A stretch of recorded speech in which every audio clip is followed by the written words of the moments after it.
times have you gone on the stage to speak to a crowd and wished you were never there? You suddenly go blank and don't know what to talk or where to start from. Do you get conscious, shy, and nervous when it comes to addressing a large audience? If yes, then today's session is for you. Greetings, this is Susan. Welcome all to the session on public speaking skills.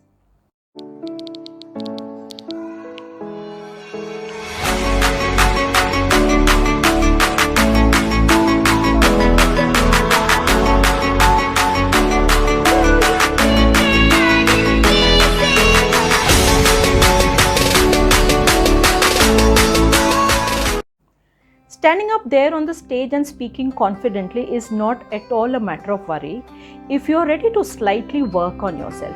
These simple 7 do-it-yourself tips and techniques will help you become a more confident and a powerful speaker.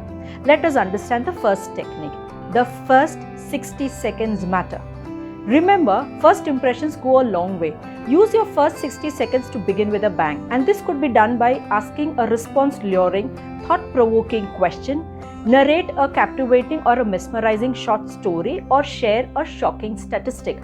Just any one of these that will keep your audience intrigued.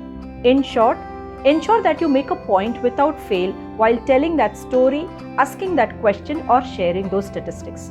The second one, authenticity is the lifeline of public speeches. Be as real as possible. When you speak, be yourself. If you cannot be what you are, then you cannot engage with people the way you want to. Extend this authenticity with the information or data that you share with the audience. With you being at your own natural self and the information that you present being true, it hits the mark at the beginning itself. Often, overshadowing maybe your compromised body language, maybe your not so good PowerPoint slides, maybe your language deficiency, etc. Ensure that you speak and share authenticity both in your introductions if you were to do that yourself and start your speech. Stay real. The third one, shake hands with your eyes with as many people as you can. Friends, a positive body language goes a long way to build a good connect with the audience. A direct eye contact establishes trust and oneness with your audience. Looking into empty spaces towards the ceiling will disengage your audience with you. So run your eyes through the audience and speak to people and not to the walls. A slightly forward lean, palms open and pointing towards the audience, a direct eye contact and an occasional smile is the best way to feel good for yourself and be accepted by your audience. The fourth one, short and crisp is the key. Prior homework and planned content on public speeches help. Get a clear idea of the audience profile, total time to speak, whether a Q&A is to be facilitated, etc. at the beginning itself. Keep your bullet points ready either in your mind if you are good with your memory or in your reference notes. Remember, these should be clearly in bullet points only, single words or very brief one-liners only. You don't want your audience looking at your bent head when you're referring to your notes, or leave them reading long paragraphs when you are reading out your PowerPoints, or possibly you reading out lengthy text to them, thus underestimating their capacity to read them on their own, thus leading to the loss of precious time. Thus, a structured list will ease out all these problems, save time and help your audience absorb your inputs effectively. Jumbled up, messy and unstructured speeches lose their engagement value with the audience. The fifth one, conversational style avoids boredom. The attitude should be to give. Interact with the audience to give them something. A monologue speech gives you and keeps you away from meeting your audience expectations. You need to take them along with you as you speak.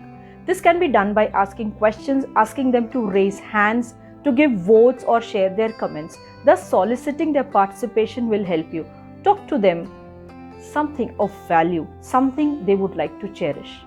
The sixth one, be ready to tune to the unknown. Sometime in life, once you are on stage, not all may go as per your plans. Many times, uncertainty leaves us blank. There may be last-minute changes like changes in the audience composition, speaker list, or the audio-video aids not working, change of venue, or maybe what you perceive and what you were expecting is not there in front of you and it is totally different. Be ready to face the changes around in your environment. Be situationally aware.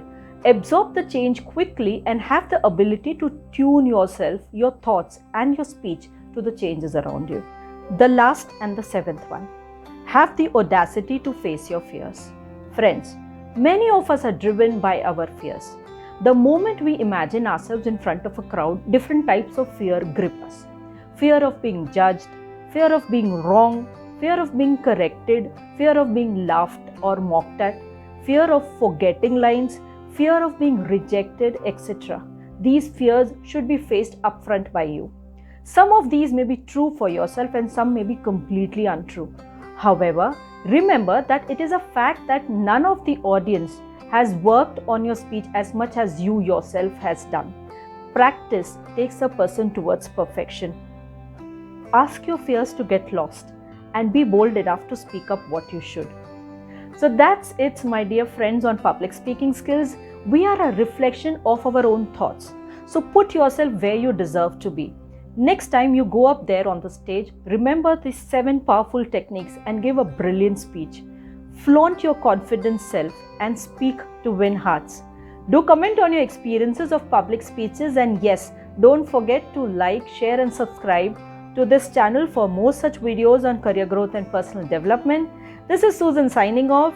Adieu and see you soon.